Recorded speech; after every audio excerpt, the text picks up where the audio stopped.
Assalamualaikum warahmatullahi wabarakatuh. Apa kabar semua anak-anak ibu kelas 12 MIPA 1 sampai 5.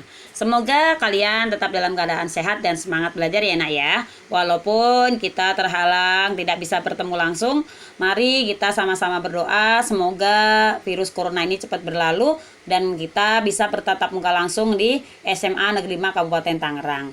Baiklah anak-anakku, materi berikutnya dari pertemuan minggu lalu masih berkecimpung di materi sistem pengolahan makanan khas daerah yang dimodifikasi ya. Jadi di sini bahas sistem pengolahannya seperti apa, dari bahan apa ya.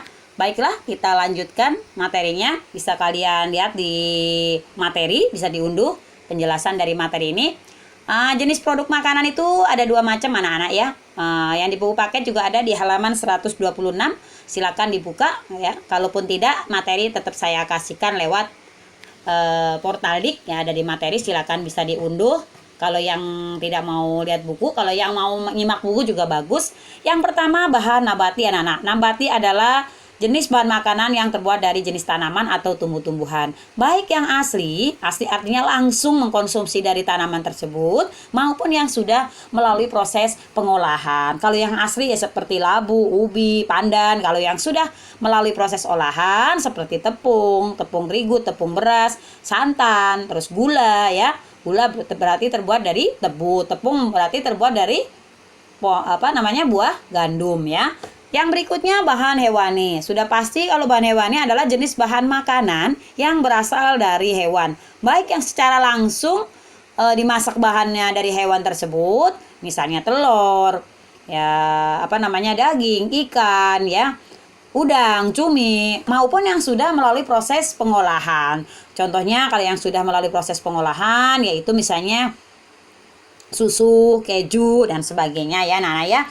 Lanjut, untuk teknik pengolahannya dibagi menjadi dua juga. Ada teknik pengolahan panas basah dan teknik pengolahan panas kering. Apa itu teknik pengolahan panas basah dan kering? Ini akan saya bahas di pas nanti menjelang prakteknya. Kalaupun kalian penasaran ya bisa kalian searching ya.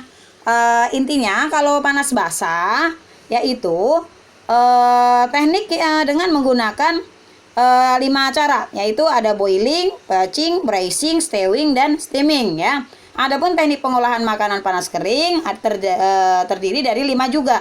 Ada deep frying, shallow frying, roasting, baking, dan grilling. Nah, itu istilah-istilah dalam teknik pengolahan ya. Ini hanya teknik pengolahan seperti dipanggang, berarti bahasa Inggrisnya apa. Nah, nanti bisa kita cari bareng-bareng ya. Untuk ini yang penting sudah tahu bisa membedakan panas basah dan panas kering ya. Lanjut. Untuk makanan khas yang dimodifikasi dari bahan nabati, Ibu contohkan yang pertama misalnya nugget sayuran ya. Kalau kamu mempunyai ide atau contoh yang lain boleh juga. Yang kedua ada kue lumpur. Nah, tidak harus makanan sayuran ya atau lauk, tapi boleh juga kue-kuehan ya. Yang berikutnya adalah bakwan jagung, berarti dari jagung ya, tumbuhan. Yang ketiga kacang telur, berarti dari kacang-kacangan, dari hasil pertanian semua. Oke, baiklah kita lanjut untuk makanan khas yang dimodifikasi dari bahan hewani. Ibu contohkan pempek dari ikan, sate bandeng berarti bandeng, rendang berarti daging sapi, ayam betutu berarti ayam, telur asin berarti telur ya, bakso berarti daging. Nah, yang pertama pempek. Pempek adalah makanan khas daerah dari Palembang. Yang kedua sate bandeng berarti dari Banten ya. Yang ketiga rendang berarti daging, ciri khasnya orang Padang. Yang keempat ayam betutu, itu ayam utuh dimasak dengan dipanggang dengan api terus pedas, tidak dipotong-potong ya. Nah, itu ciri khas dari Bali. Yang berikutnya adalah telur asin dari Jawa Tengah, biasanya Brebes. Bakso biasanya juga kebanyakan dari daerah Solo, Jawa Tengah. Walaupun kita bisa memproduksi semua makanan di atas, akan tetapi namanya ciri khas, dia masaknya lebih detail, lebih enak ya. Di materi sudah cukup. Nah, ada tugas. Nah, tugasnya juga ada di buku paket. Kalau kamu pengen lihat, tapi juga saya foto, ada di buku paket halaman 127. Kalau itu kan perintahnya untuk menyebutkan daftar makanan dan deskripsinya untuk daerah kalian saja. Tetapi saya ganti se-Indonesia saja. Karena kalau makanan khas daerah di tempat kita saja di Betawi, Jakarta nanti terlalu sedikit. Saya minta 10 contoh. 10 contoh bisa 5 nabati, 5 hewani. Boleh ya.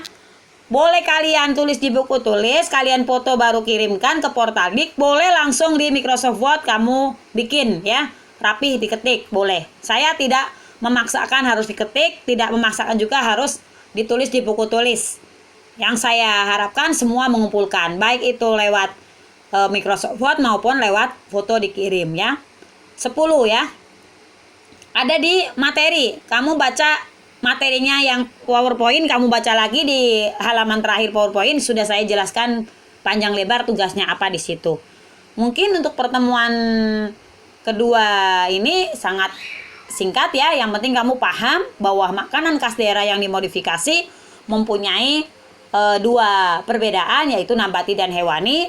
Mungkin ada yang kolaborasi campuran, tetapi maksudnya di sini yang paling menonjol bahannya apa? Misalnya kayak tadi bakwan jagung, berarti dia yang menonjol adalah yang ditonjolkan jagungnya. Walaupun dia percampuran dari namanya bakwan pasti ada tepung terigunya, yaitu dari nabati.